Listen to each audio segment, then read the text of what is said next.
అందరికీ నమస్కారం. First things first, ముఖ్యంగా ఈ సినిమా ద్వారా రంగప్రవేశం చేసినటువంటి యూస్ ద హార్ట్స్ గారికి కంగ్రాచులేషన్స్. అలాగే నా ప్రీతమ హీరో నందమూరి తారక రామారావు పేరు మీద పెట్టినటువంటి ఎన్టీఆర్ ఆర్ట్స్ గారికి, ఎన్టీఆర్ గారికి, హరికృష్ణ గారికి కంగ్రాచులేషన్స్. ఈ సినిమాలో నన్ను కూడా ఒక భాగస్వామ్యం చేసినందుకు, నాకు కూడా పార్టిసిపేషన్ ఉన్నందుకు అవకాశం కలిగించిన అందరికీ, ఇంక్లూడింగ్ శివ గారికి, అందరికీ కూడా కృతజ్ఞతలు. First things first. సో ఏ క్షణాన్ని అన్నాను దేశం దేవర కైవసం అన్నా, అది వాళ్ళ అక్షరాల నిజమైపోయి ఇలా అంటే ఒక ఓవర్వెల్మింగ్ రెస్పాన్స్. ఓవర్వెల్మింగ్ కూడా క్యాపిటల్స్ మామూలుగా లేదు.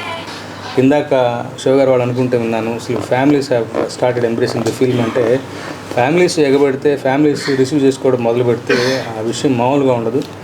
And before release itself ఓవర్సీస్లో బుకింగ్స్ కానీ, ఈ అంటే ఇది నాకు సంబంధించిన విషయం కాదు, but I'm just sharing my excitement. రిలీజ్కి ముందే ఆ స్థాయిలో బుకింగ్స్ కానీ, రిలీజ్ అయిన తర్వాత ఈ మాత్రపు ఏమంటాం, ఈ రేంజ్లో ఒక ఆదరణ కానీ, వస్తున్న మౌత్ టాక్ కానీ అన్నీ కూడా అసలు చాలా చాలా చాలా గొప్పగా ఉన్నాయి. నిజంగా ఇదొక విప్లవం. ముఖ్యంగా 2 కారణాలు. శివగారికి ఒక యూనిక్ వే ఆఫ్ ఒక స్టోరీస్ విభిన్నంగా ఉంటాయి.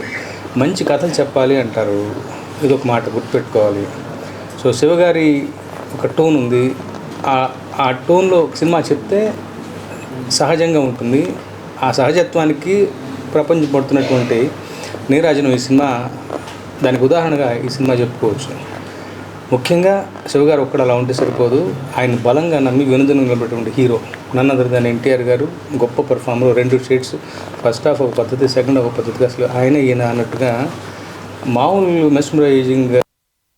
అంటే కథ తెలిసిన నాకే సినిమా చూస్తుంటే ఒక రకమైన లోకంలోకి వెళ్ళిపోవడం. ఆఫ్ కోర్స్ ఆ వరల్డ్ బిల్డింగ్ కానీ, ఆ వ్యవహారం కానీ, ఆ సముద్రం మీద ఏమంటాం సముద్రం విజువల్స్ కానీ, రత్నూల్ గారి వర్క్ అయితే నేను, సాబుసుల్ గారి వర్క్ అయితే నేను, శ్రీకృష్ణ ప్రసాద్ ఎడిటింగ్, ముఖ్యంగా అనిరుద్ధ్ ఆయన ఇచ్చిన బీజిఎం కానీ, పాటలు కానీ, జాన్వీ కపూర్ ప్రెజెన్స్ కానీ, ప్రకాష్ రాజ్ గారి మధ్యలో వచ్చే ఏమంటాం అసూత్రధారి, రకరకాలుగా అసలు పీటర్ హెన్స్ మాస్టర్స్ ఫైట్స్ అయితే నేను కోస్ట్ గార్డ్ ఫైట్ అసలు చెప్పాలనిపిస్తుంది నాకు. ఎన్ని ప్రతి క్షణానికి ఒక్కొక్క కొత్త ఎలిమెంటు అందరూ చేశారు అసలు. అంటే ఇంక్లూడింగ్ మీ అందరూ కూడా. అంటే శివగారి మాటను బలంగా నమ్మారు. దానికి కూడా పరోక్షంగా శివగారికి కారణం. మొన్న ఒక ఇంటర్వ్యూలో ఆయన చెప్పినట్టు నా బలబల నచ్చిన మాట అది. ఎవరి పనులు వాళ్ళు చేసుకొని ఇస్తే విజయం ఎలా ఉంటుంది, దర్శకుడు నమ్మినటువంటి హీరో ఉంటే మరింత బలంగా ఉంటుంది విజయం అన్నది ఈ దేవర సినిమా ద్వారా మరోసారి ప్రూవ్ అయింది. నిజంగా ఇలాంటి సినిమాలో నా భాగస్వామ్యం ఉన్నందుకు మరొకసారి కృతజ్ఞతలు తెలుపుకుంటూ, ఇది ఓన్లీ బిగినింగ్ మాత్రమే అనిపిస్తుంది. దీని ఎక్కడికక్కడికి వెళ్ళిపోతుంది. త్వరగా ఎప్పుడు ప్రీతముడు ఊళ్ళోకి వస్తారా? మొన్న జరిగిన ఈవెంట్ చాలా ఉంటుంది, మళ్ళీ ఒక ఈవెంట్ సక్సెస్ఫుల్ డెఫినెట్గా ఉంటుంది కదా, అందులో పార్టిసిపేట్ చేయడానికి ఎదురు చూస్తున్నాను. సెలవు. Thank you.